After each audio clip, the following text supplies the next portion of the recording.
दोस्तों, मेरा नाम है अनंगम और ये वीडियो होगा एक business analysis video on Edelweiss financial services. अभी ये जो ईडलवाइस है, ये नाम आता है एक यूरोपियन फ्लावर से, और ये जो फ्लावर है ये सिंबलाइज करता है बेसिकली टफनेस और उसका हार्डनेस। तो बेसिकली इसका नाम का मतलब यही हो जाता है। और ये जो कंपनी है ये mister Rajesh Shah and mister Venkat Ramaswamy ने 1995 में शुरू किया था। और उस टाइम में ये लोग बिजनेसेस जब मर्ज करते हैं या फिर अगर बिजनेसेस के पास पैसे है और उनको कोई एक्विजिशंस करना है, तो ये लोग इनको हायर ईडलवाइस को हायर करते हैं। ये लोग बेसिकली इन्वेस्टमेंट बैंकिंग का सर्विसेज देते हैं, एडवाइजरी का सर्विसेज देते हैं, और इसके लिए एक फ़ी चार्ज करते थे। और यही बिजनेस जो है वो लोग तभी करते थे। पर एज टाइम गया ये लोगों ने डिफरेंट बिजनेसेस में एंटर किया। इन्होंने एनबीएफसी में एंटर किया, इनका रिटेल लेंडिंग, कॉर्पोरेट लेंडिंग में एंटर किया, हाउसिंग फाइनेंस में भी एंटर किया, फिर इंश्योरेंस में भी एंटर किया, जिसके बारे में हम लोग डिटेल में अभी बात करेंगे। पर एज ऑफ टुडे ये कंपनी एक बहुत ही डाइवर्सिफाइड फाइनेंशियल सर्विसेज कंपनी है। बहुत सारे छोटे छोटे सब्सिडरीज है इनके अंदर, और इसलिए इनका जो स्ट्रक्चर है बिजनेस का वो थोड़ा कॉम्प्लिकेटेड हो जाता है। पर मैंने इसको काफ़ी सिंप्लीफाई कर दिया, होपफुली आपको समझ में आएगा। तो इनके बेसिकली 3 आर्म्स है बिजनेस के। उनका एनबीएफसी सेगमेंट हो जाता है, एसेट मैनेजमेंट एंड इंश्योरेंस का बिजनेस है। तो पहले इनके एनबीएफसी बिजनेस से स्टार्ट करते हैं, और इधर इनका बुक में रिटेल और कॉर्पोरेट में इनका एक्सपोजर है। तो रिटेल के बात करेंगे तो ये लोग बेसिकली आपका रिटेल मॉर्गेज, फिर SME business loans, IPO financing, ESOP funding, promoter funding और ऐसे बहुत सारे लोन्स ये लोग प्रोवाइड करते हैं। मैं इसका इमेज जो है वो इधर डालूंगा, आप पॉज करके वीडियो देख सकते हो। फिर इनका कॉर्पोरेट बुक भी है, और इधर ये लोग क्या करते हैं, होलसेल मॉर्गेज, जो बेसिकली रियल एस्टेट डेवलपर को लोन हो जाता है। ये लोग बेसिकली जब अपना घर बनाते हैं उसके टाइम जो फाइनेंसिंग लगता है उसके लिए ये लोन ये लोग प्रोवाइड करते हैं। फिर मिड साइज जो कॉर्पोरेट्स है उनके लिए भी ये लोग लोन्स देते हैं। तो ये बेसिकली क्या हो जाता है कि इनको अगर वर्किंग कैपिटल की ज़रूरत है, मीनिंग कि डेली काम के लिए अगर इनको पैसे की ज़रूरत है उसके लिए लोन देंगे, या फिर ग्रोथ के लिए अगर इनको कैपिटल एक्सपेंडिचर करना है उसके लिए भी लोन देते हैं। फिर आपका आता है स्ट्रक्चर्ड कोलेटरलाइज फाइनेंसिंग, और ये बेसिकली एक स्पेशलाइज्ड फाइनेंसिंग होता है बिजनेस के लिए।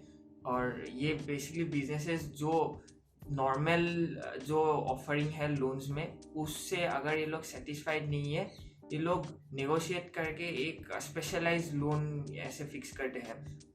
तो यही जो कॉर्पोरेट का बुक है यही इनको बहुत प्रॉब्लम दिया था और अभी भी प्रॉब्लम दे रहा है। और ये स्टोरी बहुत ही इंटरेस्टिंग है। 2016, 17 और 18 में इकोनॉमी जो है वो बहुत बूम कर रहा था, और इसका एडवांटेज लेने के लिए इन्होंने जो इनका कॉर्पोरेट बुक है वो बहुत तेज़ी से ग्रो कर दिया था, बहुत तेज़ी से लोन डिसबर्स कर रहे थे।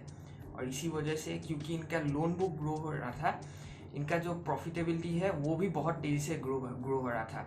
और ये जो प्रॉफिट्स है बस कॉर्पोरेट बुक से ही आ रहा था, बाकी बिजनेसेस इतना कंट्रीब्यूट नहीं कर रहे थे। और इसीलिए ये टाइम पे अगर आप इनका शेयर प्राइस भी देखोगे एकदम से बहुत ज़्यादा जंप हो गया था, बहुत ज़्यादा ऊपर चला गया था। पर फिर 2018 सितंबर में इनका जो बेसिकली ये जो इकोनॉमी है इसमें डिप्रेशन आ गया था बिकॉज ऑफ ये slow down, economic slow down. और ये कोई एक्सेप्शनल चीज़ नहीं है, ये स्लो डाउन होता रहता है, ये नॉर्मल चीज़ है। इकोनॉमी आपको 10 सालों में कंसिस्टेंटली आपको 6-7% जीडीपी में ग्रो नहीं करता है, ये डिप्रेशन में जाता है, बूम में जाता है, तो ऐसे साइकिल्स में चलता है। तो वैसे ही 2018 सितंबर में जब ये स्लो डाउन हुआ, ये जो कंपनीज थे ये लोग ठीक से पैसे अर्न नहीं कर पा रहे थे, और रियल एस्टेट डेवलपर्स जो थे उनका भी प्रोजेक्ट्स अटक गए थे, लोग पैसे नहीं कमा रहे थे, डिफॉल्ट करने लगा इन्होंने। पर कहानी इधर ख़त्म नहीं होता है। 2019 में एनबीएफसी क्राइसिस हुआ, और फिर 2020 में अभी तो पेंडेमिक चल रहा है। तो ये सब प्रॉब्लम्स ने पूरा जो इनका डिफॉल्ट का प्रॉब्लम है वो कंपाउंड कर दिया और बहुत ही ज़्यादा बढ़ गया।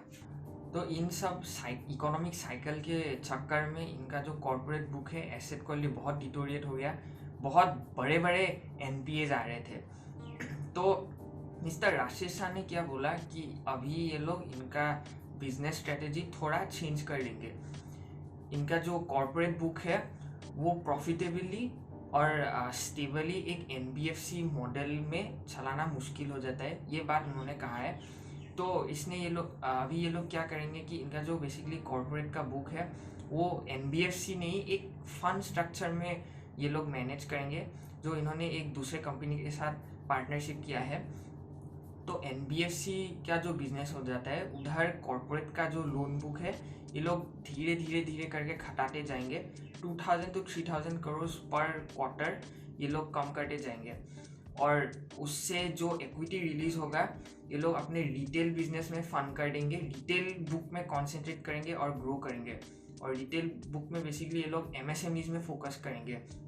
तो इससे क्या होगा कि इनका जो लोन बुक है वो ग्रैन्युलर होगा, डाइवर्सिफाइड होगा, बल्क लोन्स नहीं होगा, और बेसिकली इनका जो एसेट क्वालिटी है वो भी काफ़ी स्टेबल होगा। और एक अच्छी बात जो है, इनका नेट इंटरेस्ट मार्जिन्स वो अच्छे से खुलने लगेगा, बड़े बड़े नेट इंटरेस्ट मार्जिन आपको मिलेगा, और बेसिकली आपका बिजनेस भी प्रॉफिटेबल हो जाएगा। पर प्रॉब्लम इधर ख़त्म नहीं होगा, क्योंकि इधर अभी कोविड चल रहा है और अभी भी इनके जो कॉर्पोरेट बुक का जो वो रियल एस्टेट वाला फाइनेंसिंग वो जो बुक है अभी भी बहुत बड़ा एक्सपोजर उधर है, और उधर इनको प्रॉब्लम दे भी रहा है। बहुत बड़े एनपीएस आ रहे हैं। मार्च 2020 में इनका जो एनपीए था, ग्रॉस एनपीए, वो 9.9% था। वो एक्चुअली काफ़ी हाई है, और यही ग्रॉस एनपीए के लिए ये लोग बहुत ज़्यादा एग्रेसिवली प्रोविजनिंग कर रहे हैं। और इसीलिए अगर आप इनका सेगमेंट प्रॉफिट भी देखोगे स्टेटमेंट में, का लेंडिंग बिजनेस ही है जो बहुत बड़ा लॉस पोस्ट कर रहा है। अगर आप दूसरे बिजनेसेस देखोगे वो फिर भी ठीक से प्रॉफिट रिपोर्ट कर रहा है। इंश्योरेंस बिजनेस अभी थोड़ा प्रॉफिटेबल नहीं है, उसके बारे में बाद में बात करेंगे क्योंकि ये इतनी बड़ी बात है नहीं। पर क्या एनबीएफसी का प्रॉफिटेबिलिटी ही पूरा जो बिजनेस का प्रॉफिटेबिलिटी है वो नीचे पुल कर रहा है, क्योंकि प्रोविजंस के लिए बहुत बड़ा लॉसेस आ रहा है। और इन्होंने जो बोला है कि रिटेल सेक्टर में ये लोग एमएसएमई सेगमेंट को लोन डिसबर्स करेंगे, तो इधर भी मुझे लगता है ये जो सेक्टर है अच्छा है, आपको यील्ड अच्छा मिलेगा। पर प्रॉब्लम क्या होगा कि अभी कोविड की वजह से ये सेक्टर बहुत ख़राब से हिट हुआ है। और इधर आपका जो बैंकिंग का बिजनेस है, एनबीएफसी का बिजनेस है, आप सीधा जब पेंडेमिक खुलेगा आप सीधा जाके लोन नहीं दे सकते। आपको 3-4 मंथ्स या फिर 5 मंथ्स आपको देखना पड़ेगा क्या वो ठीक से पैसे कमा रहे, क्या कैश फ्लो पैटर्न कैसे है, वो आप देखकर फिर आप लोन डिसबर्स कर पाओगे। तो इसके ये इधर से रिजल्ट्स आने के लिए आपको 1-2 क्वार्टर तो लग जाएगा पोस्ट पेंडेमिक के बाद। तो इधर मैं रिकवरी इतना जल्दी एक्सपेक्ट नहीं कर रहा हूँ। थोड़ा पेशेंटली रुक कर ऑब्जर्व करना मुझे लगता है एक वाइजर डिसीजन होगा। अभी बात करते हैं इनके एसेट मैनेजमेंट आर्म के बारे में। इधर इनका 4 सब्सिडरीज आ जाता है। पहला जो सब्सिडरी है वो है ईडीएलवाई सिक्योरिटीज़।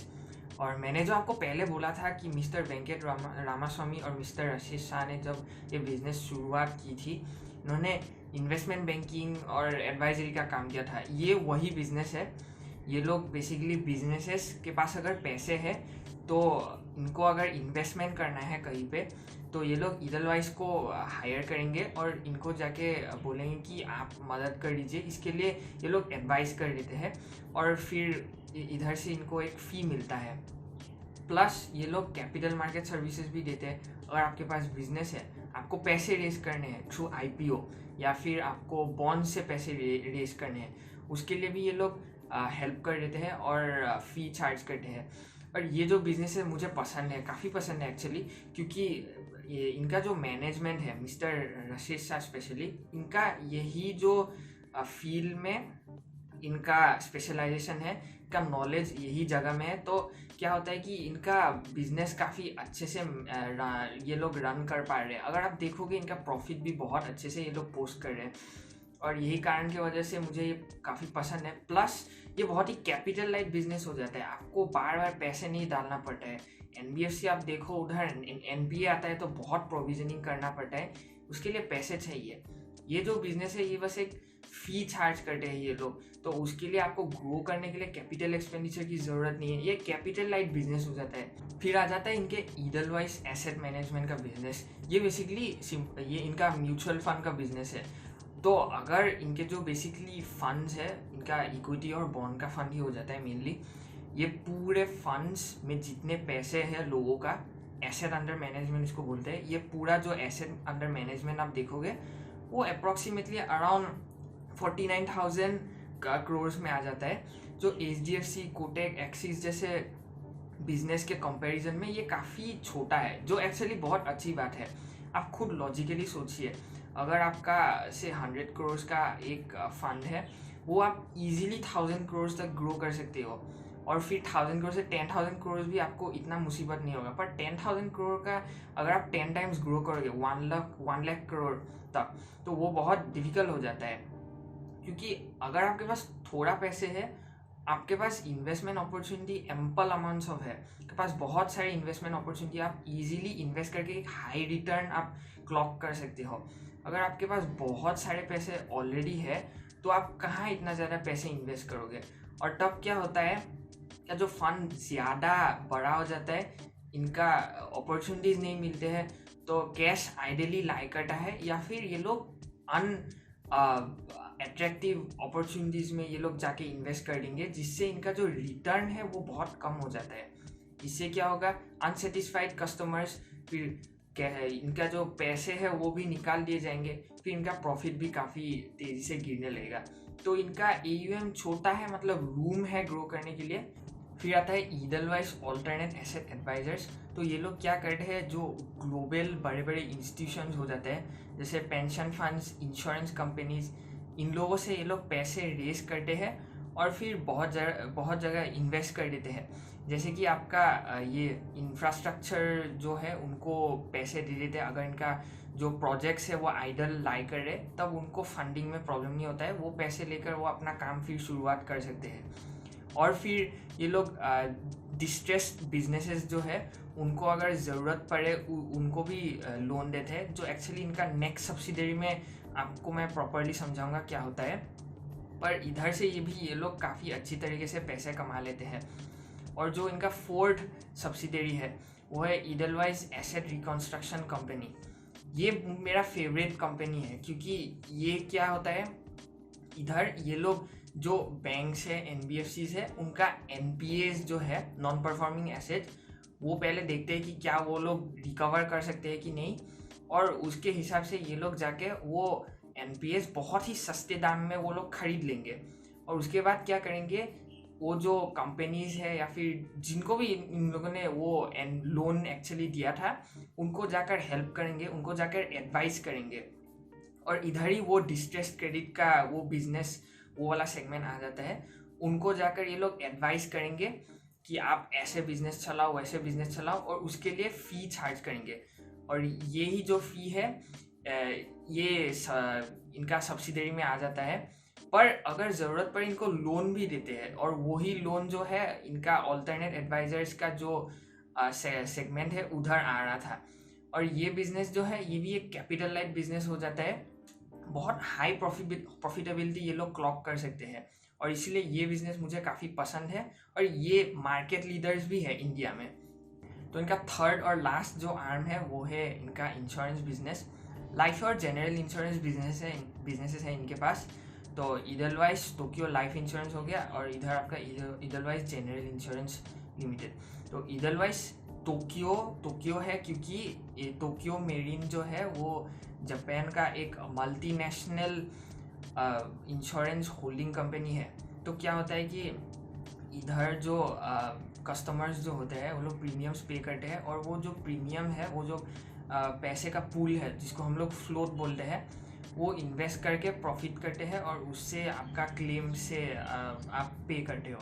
तो ये जो फ्लोट है टोक्यो मेरीन इनके लिए कर देते हैं, और ईडलवाइस के साथ ये बेसिकली एक पार्टनरशिप है। तो ईडलवाइस बस इनका जो स्टेक है वो होल्ड करे, ताकि बेसिकली इनका प्रोमोटर हो जाए। सेकेंड बिजनेस जो है वो है Edelweiss general insurance. Life insurance छोड़ के जो motor insurance, 2 wheeler insurance, health insurance, ये सब प्रोवाइड करते हैं। ये दोनों बिजनेसेस अभी लॉस में रन कर रहे हैं क्योंकि ये रिलेटिवली न्यू है। इसमें कोई प्रॉब्लम नहीं है, बस क्योंकि ये न्यू है थोड़ा टाइम के बाद ये लोग प्रॉफिटेबल हो जाएंगे। राजेश शाह ने भी यही बात इनका इंटरव्यू में बोला था कि ये अभी भी न्यू है, जब थोड़ा टाइम बाद हायर प्रीमियम्स इनको मिलेगा, ज़्यादा अमाउंट में प्रीमियम मिलेगा, मार्केट शेयर बढ़ेगा और इनके जो इन्वेस्टमेंट्स है उधर से ज़्यादा इंटरेस्ट उनको मिलेगा, तब ये लोग धीरे धीरे करके प्रॉफिटेबल बन जाएंगे। तो फाइनली ये जो कंपनी है इनका स्ट्रक्चर बहुत कॉम्प्लिकेटेड है और मेरा दिमाग फट जाता है। तो इसको ट्रैक करने के लिए इतने सारे चीज़ें हैं, इनका जो बेसिकली स्ट्रक्चर है वो बहुत कॉम्प्लिकेटेड है, तो वो सारे चीज़ें ट्रैक करना मुश्किल हो जाता है। इसलिए मैं शायद इस कंपनी में इन्वेस्ट नहीं करूँगा, क्योंकि कहीं अगर आपका गलती हो जाएगा तो उधर लॉसेस होने का चांसेस बढ़ जाता है। और सेकेंडली मुझे इनका कॉर्पोरेट बुक में भी अभी टेंशन है, क्योंकि एनपीएस हमेशा अनहेल्दी होता है एक बैंक और एनबीएफसी के लिए।